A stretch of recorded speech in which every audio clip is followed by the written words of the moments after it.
Harbor was impacted by the tsunami. All right. Caitlin, extensive flooding today across Santa Cruz. The tsunami surges turned the harbor practically into a lake today, and the harbor master says it's going to take some time to recover. I woke up at about 6 a.m.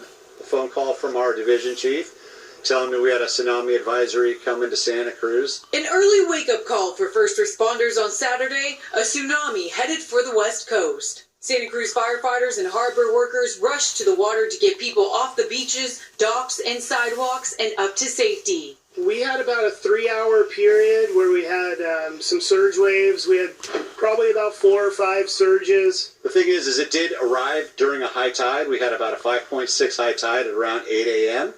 So it was kind of coincided with the high tide. Santa Cruz Fire PIO Paul Horvitz says they were seeing a surge of waves coming in every 20 to 30 minutes, starting at around 7:30 in the morning. Some people say the Santa Cruz Harbor looked like a lake, with water so high it reached up to car doors in the parking lot. We had a few pilings break, some flooding, a couple boats that were submerged. They're not quite sunk, but obviously a little bit of damage there.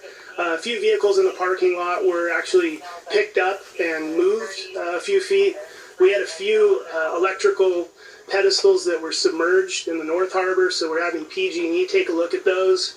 And at the Santa Cruz Wharf, some businesses were trying to determine on whether or not they should keep their doors open. It was very windy. The waves were crashing up pretty hard underneath the wharf, almost shaking the restaurant a little bit. We were afraid we might have to close completely or early based on the Harbor Patrol closing the wharf temporarily. But I haven't seen anything quite to this degree happen around here in recent times, so it was kind of a shock. Now, the harbor is open, and by 2 p.m. is when beaches were set to open, but first responders say it all depends on how safe it is and that they're assessing as they go. Thanks, Ari. Gotta be careful out there. This is not the first time Santa Cruz Harbor has been damaged by a tsunami. Take a look at this video from back in 2011 when an earthquake in Japan spawned a tsunami that crossed the Pacific and caused millions of dollars in damage to the harbor. People we spoke with today in Santa Cruz said this about what they saw that day. I mean, if you've ever seen the video, you guys go on YouTube. This was a mess. There was boats going around. It looked basically like a, fish tank. In 2011, 18 boats sunk and 100 more were damaged. 23 of the harbor's 30 docks were also damaged. Now we're joined by meteorologist Holt Hanley with a closer look at how high the surf got today from the tsunami. So, Holt, what can you tell us? Yeah, so when it first came in, we were seeing some waves coming in about 1 to 3 feet, but it was really the timing of this tsunami that made it as bad as it was. It was perfectly timed with that high tide as it came in, and because of that, we did have that minor flooding along the coast.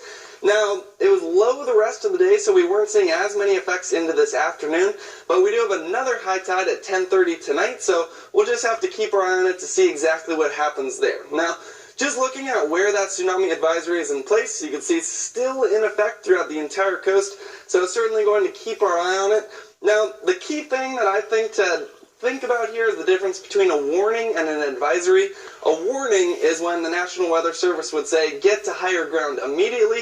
An advisory, which is what we have in place, basically just means that there's a better chance for large waves, some local flooding, and then also stronger rip currents as well. So it's just a good idea to stay away from the ocean. Now, as I said, this is still in place right now, but we're just going to have to continue to follow it as this is the top story as we continue moving forward.